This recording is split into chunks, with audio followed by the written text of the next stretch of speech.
Okay, so our topic this time we're going to discuss about point estimation.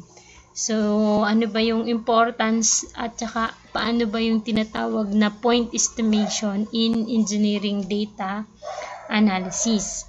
Okay?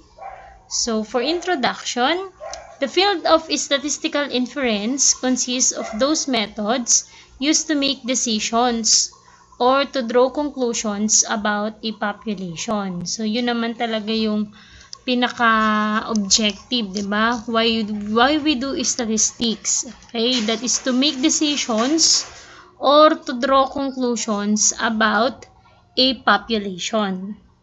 Okay?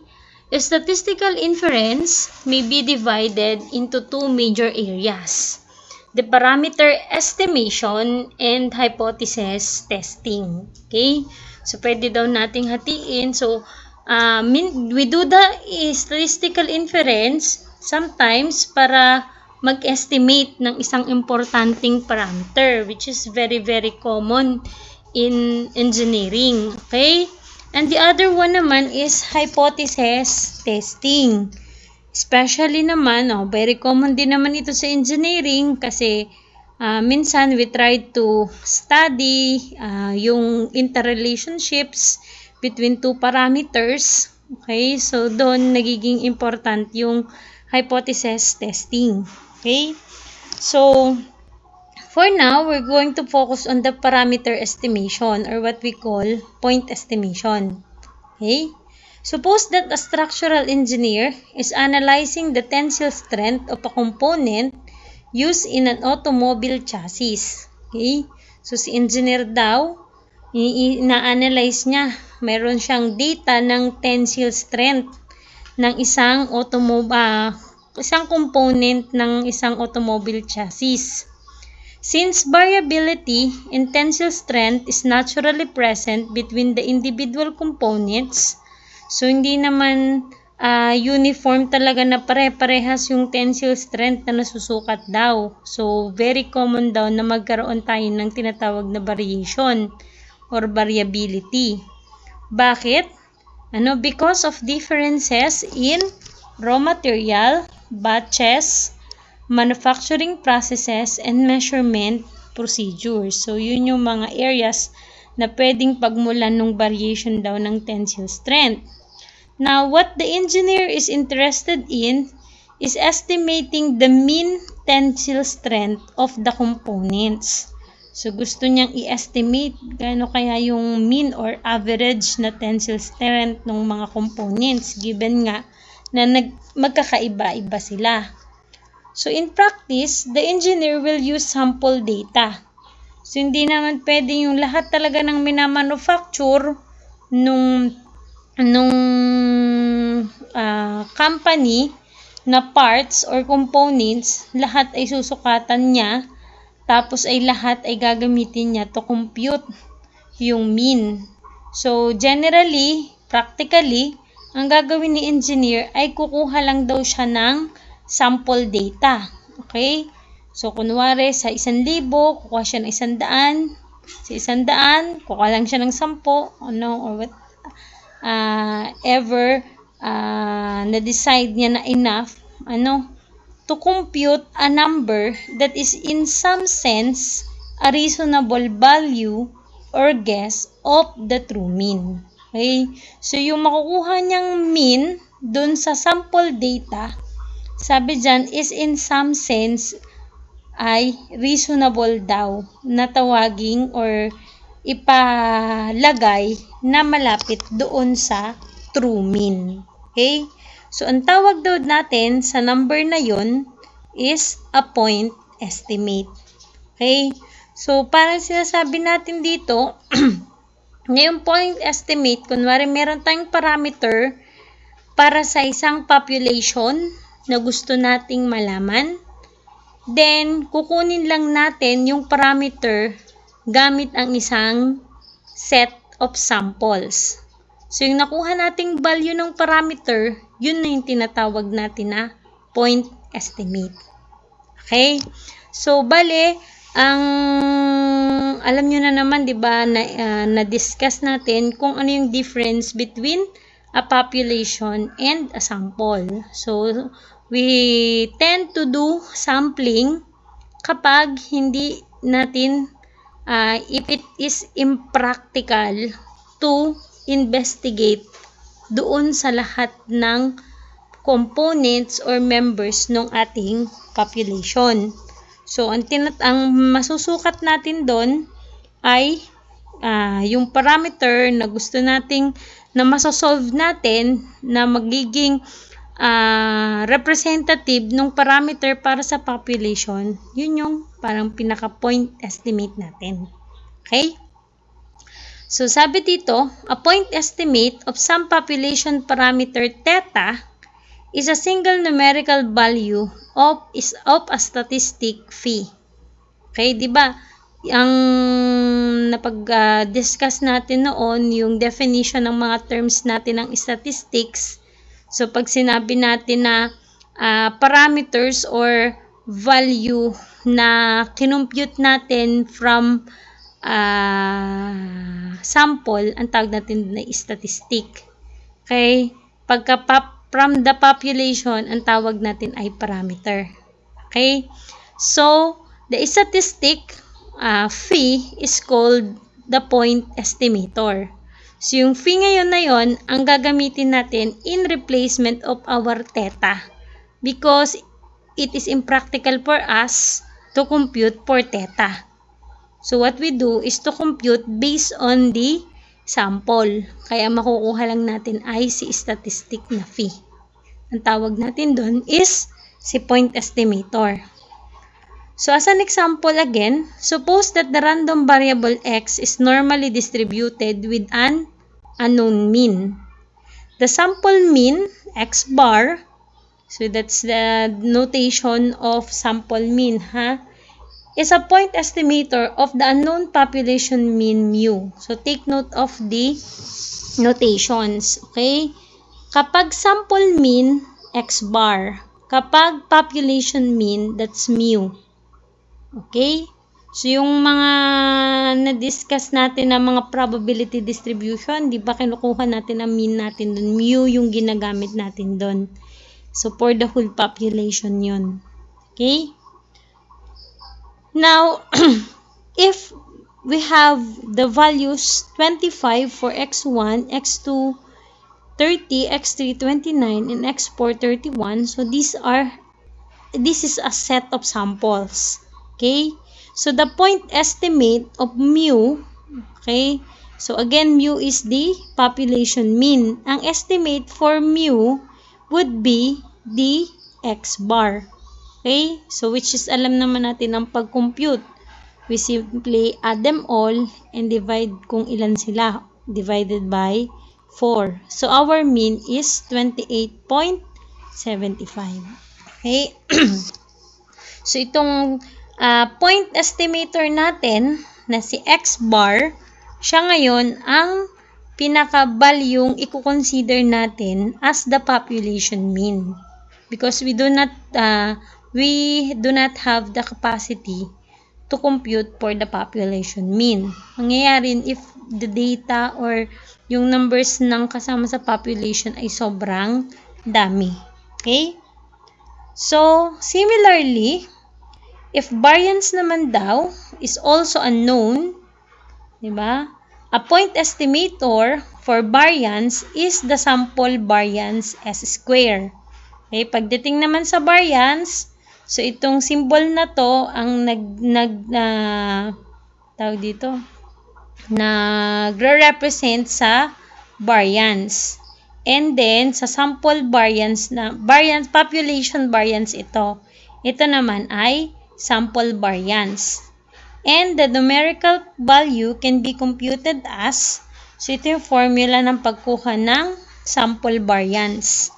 So, that is xi minus x bar square over n minus 1. Summation po noon. So, kapag yan ay population variance, ang ganyan din yung formula. Kaya lang over n lang siya. Walang minus 1. Okay? So, for sample variance yung formula po na yan. So, if we're going to substitute, so ang ating xi is yung bawat isa. So, 25, si 30, si 29, and si 31. Isa-isa lang natin siyang babawasan ng or maminusan ng 28.75, then i-square, and then i-divide ng n-1. Okay? So, ito total, then i-divide ng n-1. So, ito po siya. Okay? So, in-LCD ko na lang. So, dapat ay isa-isa, pero ganun din naman ang lalabas nun kasi naka-divisor tayo dito. Pare-parehas lang naman ang kanyang divisor. Okay? So, dito, pag ma-minusin natin, then i-square, tapos minus square, and so on.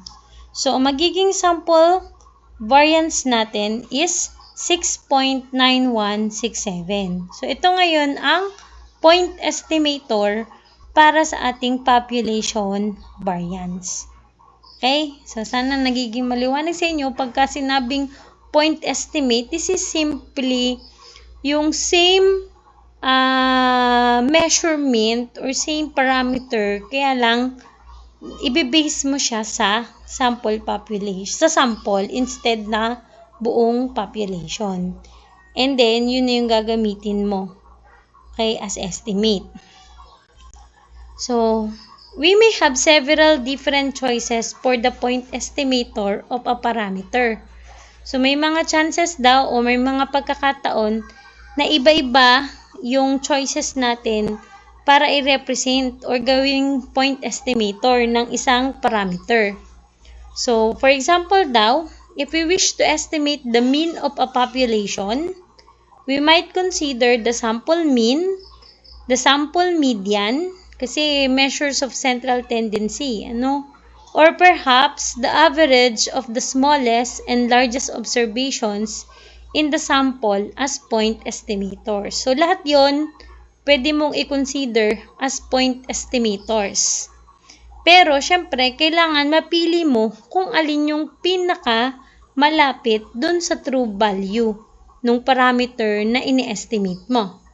So, in order to decide which point estimator of a particular parameter is the best one to use, we need to examine their statistical properties and develop some criteria for comparing estimators.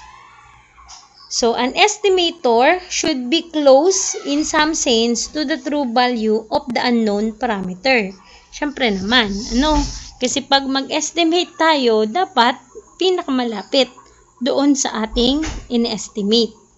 So, kailangan lang nating meron tayong criteria for comparing those estimators. So, meron tayong tinatawag na unbiased estimator.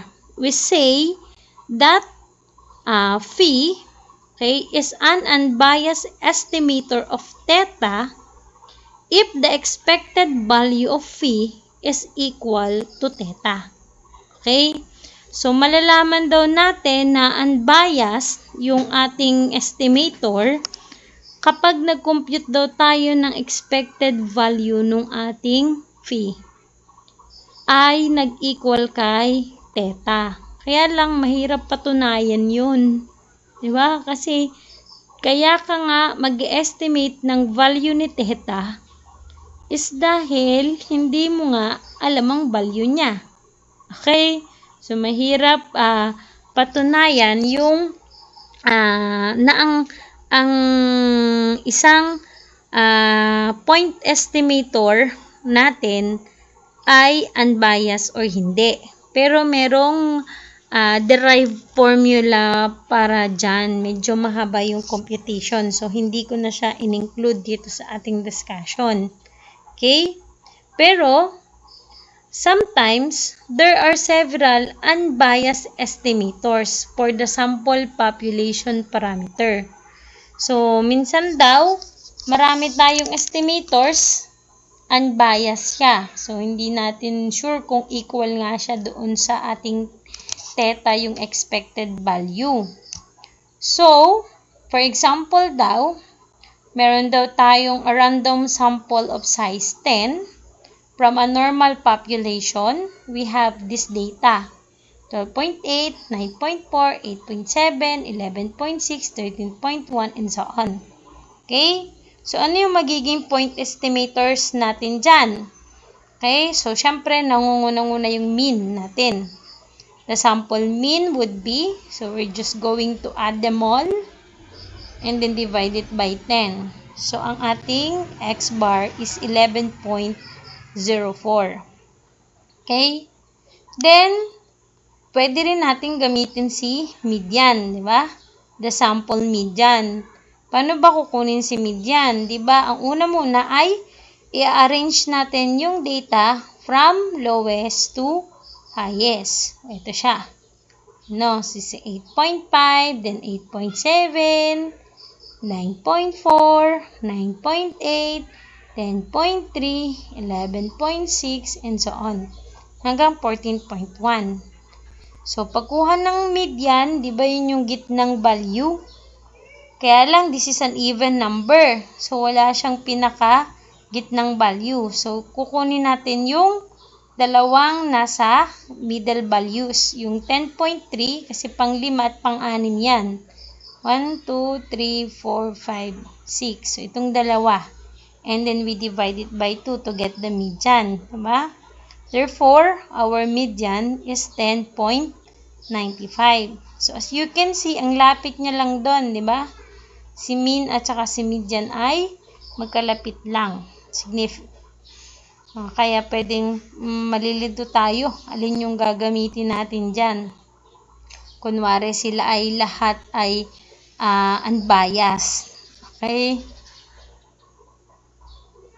Another is pwede rin daw natin kunin yung 10% trimmed mean. Sabihin nun, tinanggal natin yung yung 10% ng data sa mababa at 10% ng data sa mataas. Kaya kung mapapansin nyo dito, naku, sorry, this should be 8. Okay? So, amaya 8 po ito, paki-calculate nyo na lang po. No? So, tatanggalin natin yung nandito, which is yung ating 8.5 at saka yung 14.1. Kaya hanggang 13.1 lang to. So, this should be divided by 8. So, ang answer po dyan is 10.98. Okay?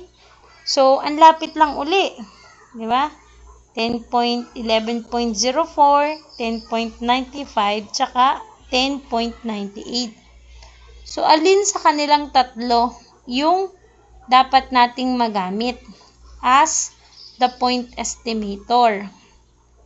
So, since there can be more than one point estimator, we need a method to select among unbiased estimators. So, paano natin kukunin yung paano natin maseselect? Anong method ang gagamitin natin para makapag-select tayo among unbiased estimators? Assuming tayo na yung tatlong yan ay unbiased. Okay? So, variance of a point estimator. Yun yung ginagamit natin para mapili natin. So, ang ginagawa doon, suppose that phi1 and phi2 are unbiased estimators of theta, kunwari yung mean at saka yung median. This indicates that the distribution of each estimator is centered at the true value of theta. However, the variance of these distributions may be different.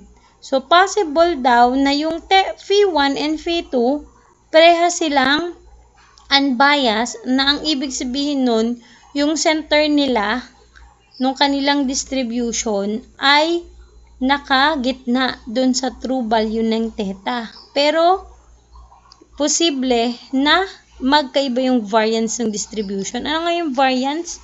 Yung pagkaka-spread ng data natin. So, let's see on this figure. So, we have here two probability distributions graph. Okay? So, may kita natin dito, itong isa na ito, mas maliit ang kanyang variance. Kasi ito lang yung data niyan. Dito lang naglalaro sa range na to. Ito naman na ito, okay? Ito naman po ay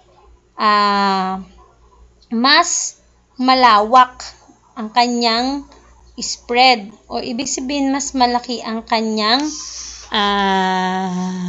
variance. Kasi ito ay plot ng frequency ha. Ito ay parang nadiderive from the histogram. Okay? Ito ay, yung nasa Y ay frequency. Tapos yung nandito naman natin ay yung mismong values natin, class marks. Okay? So, kung yun ay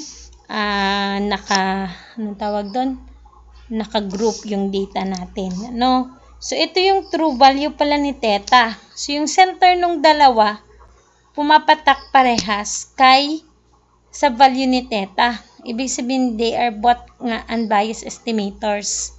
Kaya lang, mas malapad daw kasi, mas malaki yung variation doon kumpara dito. So, ito yung distribution ni phi1. And then, ito naman si distribution ni phi2. Okay? So, from here, pwede nating makonclude na mas magandang gamitin na estimator si phi1. Kasi mas maliit ang kanyang variance. So, yun yung papasok ngayon si variance of a point estimator, that if we consider all unbiased estimators of theta, the one with the smallest variance is called the minimum variance unbiased estimator. So, that's MVUE. Okay? So, in situations in which we do not know whether an MVUE exists, we could still use a minimum variance principle to choose among competing estimators. Kasi yung MVUE, kailangan yung pagpipilian ng mga unbiased estimators. So, what if hindi natin sure kung unbiased or biased ba yung estimator natin? So, pero magkakalapit lang yung data nila, we can still use daw yung principle ng minimum variance to choose among competing estimators. Okay? So, suppose for example, we wish to estimate daw the mean of a population.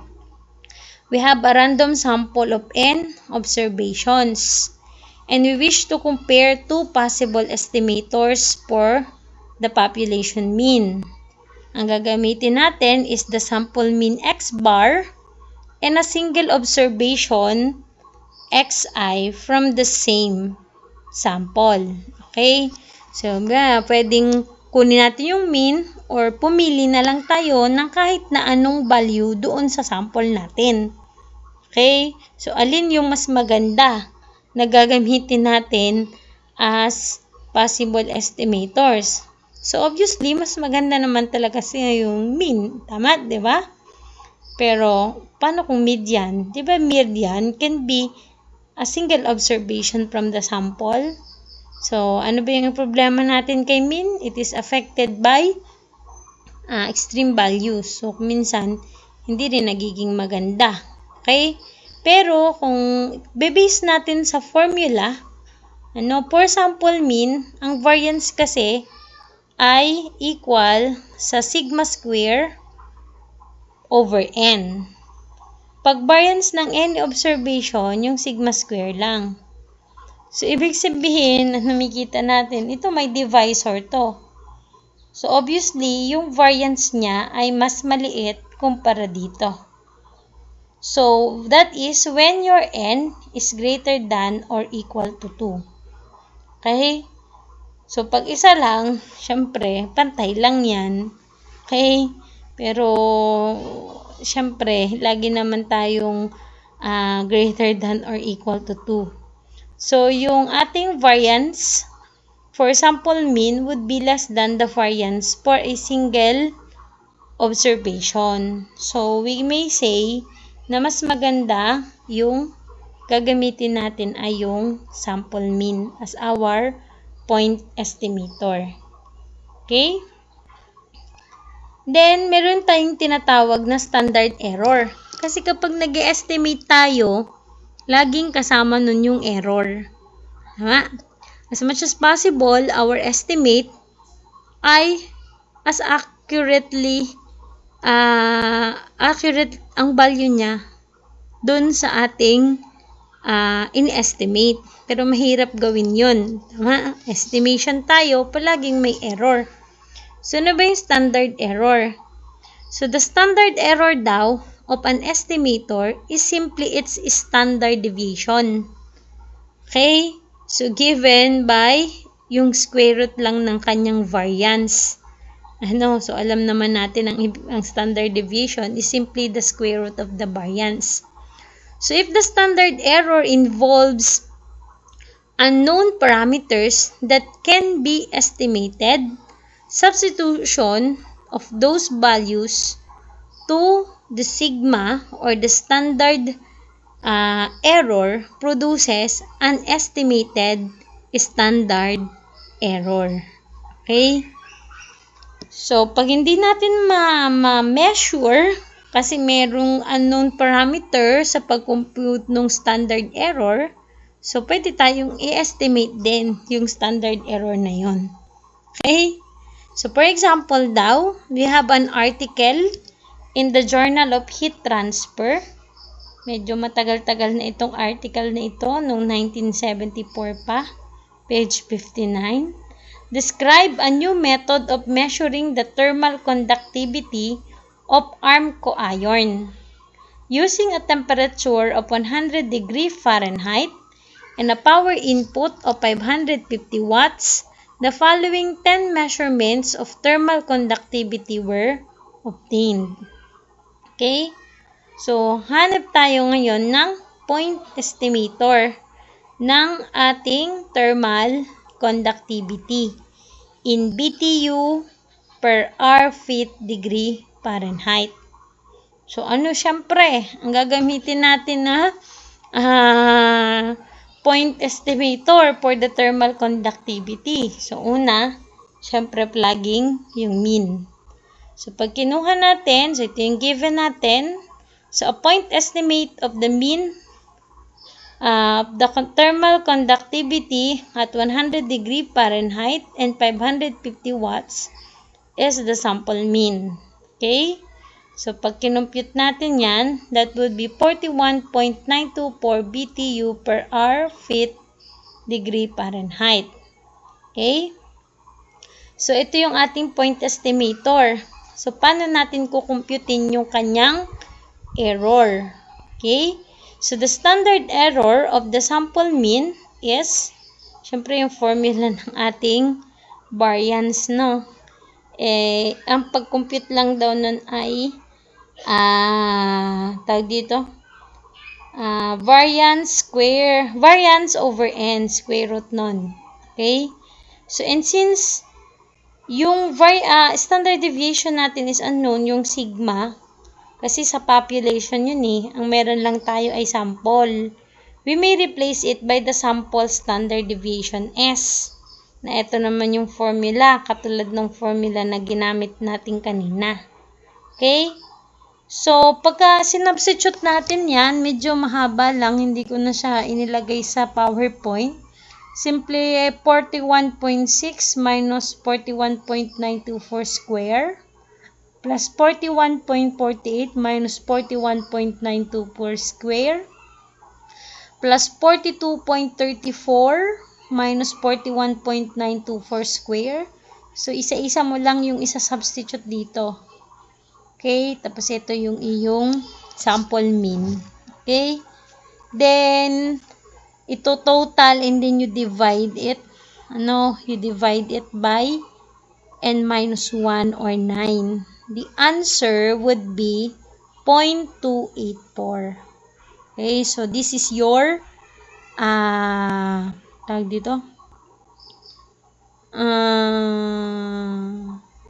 standard deviation. Okay, which is yun na rin yung ating standard estimated standard error natin would be yung ating standard deviation na 0.284, sample standard deviation, i-divide na lang natin siya ng square root of 10. Bakit ito ay naging ganito na lang? Kasi ito yung formula natin, di ba? Kinuha na natin ang square root dito. So, S na siya.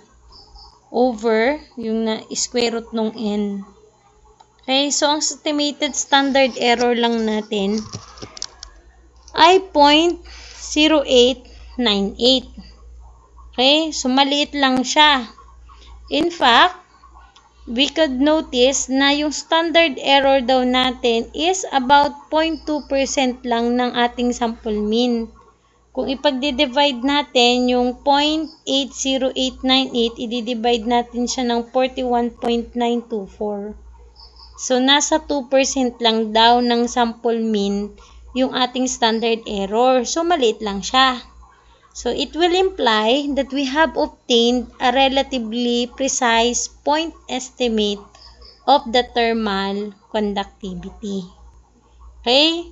So, if we can assume that the thermal conductivity is normally distributed, so kung natatandaan nyo pa yung ating normal distribution, so from yung pinakagitna nun, yun yung ating mean. Tapos, yung sa baba at saka sa taas natin is computed by plus 2, plus 3, at saka minus 3 standard deviation. Okay? So, pero yung nasa buntot nun, maliit na ang probability. Kaya dito, 2 times na lang ang ginawa niya. If we multiply daw this 0.0898, the standard error, which is also the standard deviation, by 0.1796. Okay? So, we would be highly confident that the true mean thermal conductivity is within the interval of 41.924, that's the mean, plus or minus the 2 times the standard error, which is 0.1796. So, mangyayari, magre-range siya between 41.1144, so yun ay minus lang, 41.294 minus 41, minus 0.1796, and ina-add 41.294 plus 0.1796. Okay, so yun yung magiging range ng values ng ating thermal conductivity. Okay, so pag na-approximate na natin yon, so we can do something na. Kung kailangan bang itaas, o kailangan bang ibaba, or okay lang yung value na yan. Okay pa. Next is, meron daw tayong tinatawag na mean square error of an estimator. So, ito ay isa pang paraan para determine natin yung magandang point estimator. Okay? So, sabi dito, sometimes it is necessary to use a biased estimator. So, di ba syempre, pag unbiased estimator, ibig sabihin yung expected value niya equal doon sa tunay na value nung in-estimate natin. Okay? So, kaya lang, minsan kailangan gamitin natin yung bias estimator. So, in such cases, the mean square error of the estimator can be important. So, paano ba yun? The mean square error daw of an estimator is the expected square difference between the phi and theta, or yung ating point estimator and the parameter that we are estimating. Yung difference sa kanilang dalawa, i-square natin yung expected value daw natin nun. Or expected square difference. Okay? Ngayon, di naman nga natin alam yung value ng theta. Kasi nga, ini-estimate lang natin siya. Okay? Therefore, meron tayong another formula dyan for MSE or mean square error, which is equal to the variance plus the bias square. Okay? So, sabi dito, if our point estimator is an unbiased estimator of theta, the mean square error of phi is equal to the variance. Kasi kung unbiased estimator ka, wala kang bias. So, equal ka lang siya dito. Okay? The mean square error is an important criterion for comparing two estimators. So, paanong paraan? So, sometimes daw, it is necessary to use, naulit yung slide ko. Yan. So, meron tayong tinatawag na relative efficiency of phi 2 to phi 1. Okay? So, ito yun. So, that would be the mean square error of the first estimator over the mean square error of the second estimator. So, kunwari, meron tayong dalawang estimator. So, kukumputin daw natin yung kanilang relative efficiency. So, if this relative efficiency is less than 1, so pag less than 1, malamang mas malaki yung MSE ni estimator 2 kaysa sa MSE ni estimator 1. We would conclude that estimator 1 is more efficient than estimator phi. Or than estimator 2. In the sense that it has a smaller mean square error. So, syempre, pag greater than 1 naman siya, ibig sabihin, mas malaki naman yung mean square error ni estimator 1 kay estimator 2. So, mas maganda si estimator 1. So, sometimes, we find that biased estimators are preferable to unbiased estimators because they have smaller mean square error. Note natin na ang mean square error ay nakadepend din sa variance, di ba? So, kung meron daw tayong biased estimators as compared to unbiased estimators, may mga pagkakataon daw na ang ating biased estimator yung ating unbiased estimator ay mas okay pang gamitin kaysa sa biased estimator.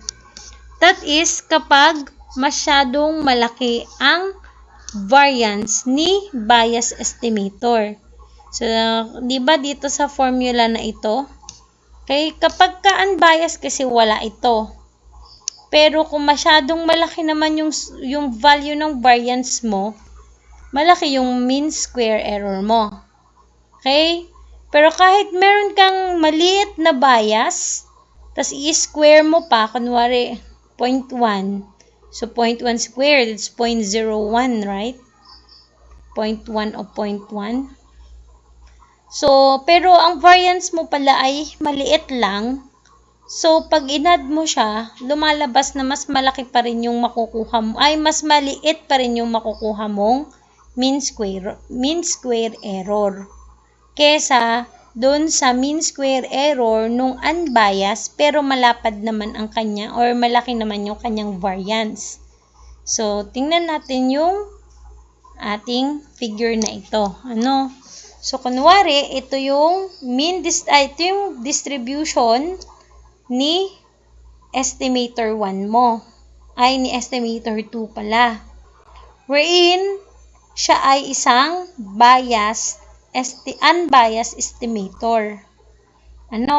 Ito naman yung distribution ni biased estimator.